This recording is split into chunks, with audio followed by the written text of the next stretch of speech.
Coco Martin to Julia Montes. Hindi ako maligaya kung hindi kami magkasama. Nakakakilig.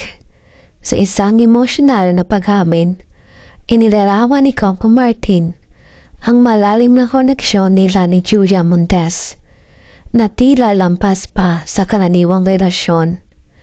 Sa kanyang mga salita, ako yung naging tatay, kuya, kaibigan, best friend niya.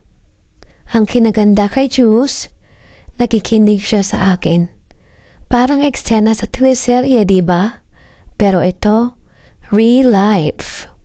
Mukhang hindi lang simpleng relasyon ang meron sina Coco at Julia. Pinatunayan ni Coco ng pundasyon ng kanilang samahan ay ang pagtutulungan at pagiging open sa isa't isa. Dagdag pa niya, walang kompetisyon sa amin. Kung ano ang matutulong namin sa isa't isa, ginagawa namin. Grabe, parang relationship goals talaga. Isa pang nakakagulat na bahagi ng pahayag ni Coco ay ang sinabi niyang, hindi ako maligaya kung hindi kami magkasama.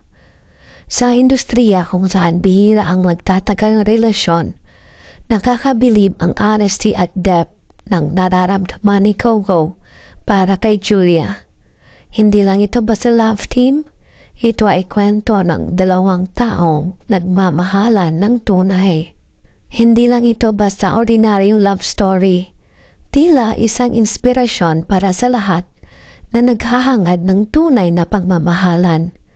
Sa kanyang mga salita, masaya ako dahil iba ang pakiramdam na meron kang partner na inaalagaan ka at sinusuportahan.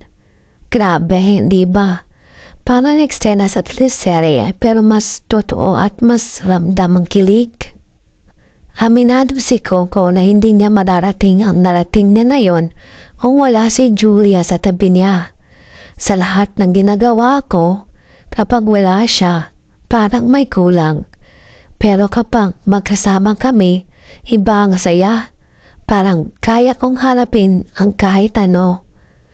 Ang ganitong klase ng relasyon ay bihira sa showbiz, kung saan laging nakafocus ang spotlight, pero sina Coco at Julia ay natiling grounded sa isa't isa. Ang love story ni na Coco at Julia ay parang isang obra maestra.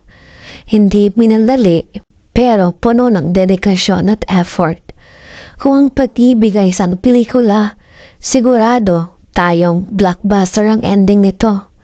Sino ba naman ang hindi maantig sa ideya ng isang relasyon kung saan pareho kayong nagpapalakas sa isa't isa? Kung inspired ka sa kwento ni na Coco at Julia, huwag kalimutang mag-subscribe sa channel na ito para sa iba pang nakakilig na updates tungkol sa kanila. Mag-like kung naniniwala ka sa tunay na pagmamahalan. I-share mo ito para ma-inspire ang iba. At i-comment ang Kukuju Love kung ikaw rin ay naniniwala sa forever na puno ng suporta at pag-aalaga.